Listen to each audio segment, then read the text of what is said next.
Assalamu alaikum. Dear students, we are going to learn today sentence structure. Our topic is sentence structure. Sentence structure क्या होता है कि एक जो sentence है, जुमला है, वो किन किन चीज़ों से मिलकर बनता है। जैसे पहले हम लास्ट क्लास में हमने parts of speech word class में पढ़े थे। इसमें हमें देखना है पार्ट्स ऑफ सेंटेंस कह लें इसको। तो इसमें मेजर जो है आपने सुना है सब्जेक्ट, वर्ब, ऑब्जेक्ट होते हैं। सेंटेंस स्ट्रक्चर में सब्जेक्ट, वर्ब, ऑब्जेक्ट होते हैं। इंग्लिश लैंग्वेज में जो एक कॉमन स्टेटमेंट है वो सब्जेक्ट और वर्ब के साथ शुरू होती है। सब्जेक्ट और वर्ब के साथ जो है वो शुरू होती है। और इसमें हमें देखना है कौन कौन से जो हो सकते हैं। इसमें आप पहले देखें, पहले नंबर पर सेंटेंस स्ट्रक्चर में इसमें है सब्जेक्ट, सब्जेक्ट और इसके बाद वर्ब। ये कॉम्बिनेशन हो सकता है सब्जेक्ट वर्ब, यानी सब्जेक्ट है और वर्ब है। और दूसरा जो है इसमें देखते हैं सब्जेक्ट, वर्ब, ऑब्जेक्ट। और तीसरा कॉम्बिनेशन जो है स्ट्रक्चर का सब्जेक्ट,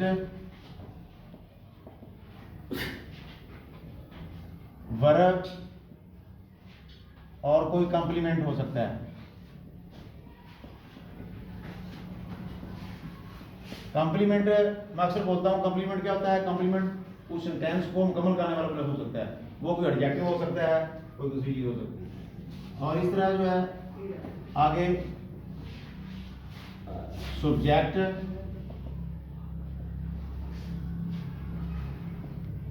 सब्जेक्ट, वर्ब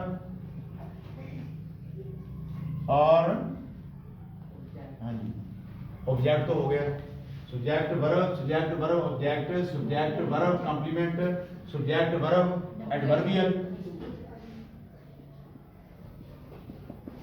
कोई एडवर्बियल हो सकता है एंड पे, यानी टाइम का और प्लेस का कोई भी इस तरह एडवर्बियल फ्रेज हो सकती है। और इस तरह 5 हो जाएगा subject, verb, subject, verb, object, double object, यानी कि फिर ऑब्जेक्ट हो सकता है। Subject, subject, verb, object, object, नहीं इसको आप कहेंगे डबल ऑब्जेक्ट। ये भी सूरत हो सकती है। और ये एक 5 किस्म के सेंटेंस स्ट्रक्चर जो है वो इंग्लिश में इस्तेमाल होते हैं। और इसमें हम देखेंगे कि सब्जेक्ट वर्ब की एग्जांपल देखें। माई आर्म्स आर एकिंग, इसकी याद देखें। My arms are aching. इस पे आप देखें कि माई आर्म्स ये सब्जेक्ट है, ये सब्जेक्ट है, और एकिंग ये वर्ब है। ये ऑक्सिलरी वर्ब है, ये हेल्पिंग वर्ब कहते हैं हम इसको। ये एकिंग मेन वर्ब है, यानी इसको दो पार्ट सब्जेक्ट और वर्ब। अब नेक्स्ट पे आ जाए subject, verb, object. Subject, verb और ऑब्जेक्ट पे, सब्जेक्ट, वर्ब, ऑब्जेक्ट पे देखें। I need rest, I need rest, I need rest. इधर इधर लिख दें। ये आई जो है वो सब्जेक्ट, नीड वर्ब और रेस्ट ऑब्जेक्ट। तो ये इसकी एग्जांपल होगी। आगे आ गई सब्जेक्ट, वर्ब, कॉम्प्लीमेंट। तो डियर स्टूडेंट देखें आप सब्जेक्ट, वर्ब, कॉम्प्लीमेंट, ये एक स्ट्रक्चर है सेंटेंस का। इसमें आप देखें दिस पियानो इज हैवी। ये हैवी जो है एक एडजेक्टिव है, ये कॉम्प्लीमेंट है। यहाँ पे this piano, this piano subject है, इज वर्ब है और हैवी जो है इसका कॉम्प्लीमेंट है।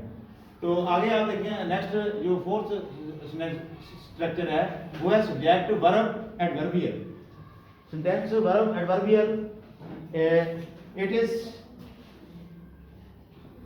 it is on my foot।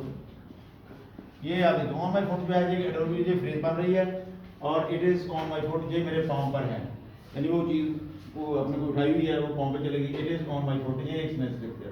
आगे आ गई सब्जेक्ट वर्ब ऑब्जेक्ट ऑब्जेक्ट और पांचवा कॉम्बिनेशन जो है वो डबल ऑब्जेक्ट का है। It is giving me back है, इट इज गिविंग मी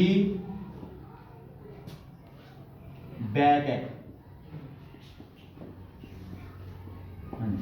ये मुझे मेरे कमर में बैक पे प्लीज दे रहा है। इज गिविंग, देखिए it is giving, it subject है, इज गिविंग वर्ब है, मी एक ऑब्जेक्ट है, फिर एक एंड पे आ गया डबल ऑब्जेक्ट बैक है। तो ये पांच किस्म के जो है ना स्ट्रक्चर हैं इंग्लिश लैंग्वेज में इस्तेमाल होते हैं। और एक मैं जो अपनी पर्सपेक्टिव दे रहा हूँ कि ये है कि छठा जो है वो वर्ब होता है, वर्ब भी है, अकेला ही वर्ब हो, सब्जेक्ट हो ही ना। मसलन हम कहें गो, अपने गो जाओ, सॉरी गो जाओ, कम आओ, तो ये भी एक यानी वर्ब के बगैर जो है विदाउट एनी वर्ब कोई भी सेंटेंस जो है वो स्ट्रक्चरल कंप्लीट नहीं होता। एक वर्ब भी जो है वो जुमला मुकम्मल करता है। जैसे आपने ये देखा कि ये इंग्लिश लैंग्वेज में ये सेंटेंस स्ट्रक्चर इस्तेमाल होते हैं। उम्मीद है आप इसमें समझे होंगे और मज़ीद अगर कोई आपका क्वेश्चन है तो आप कमेंट सेक्शन में आप पूछ सकते हैं, आप मुझसे पर्सनली भी कॉल करके पूछ सकते हैं। Thank you.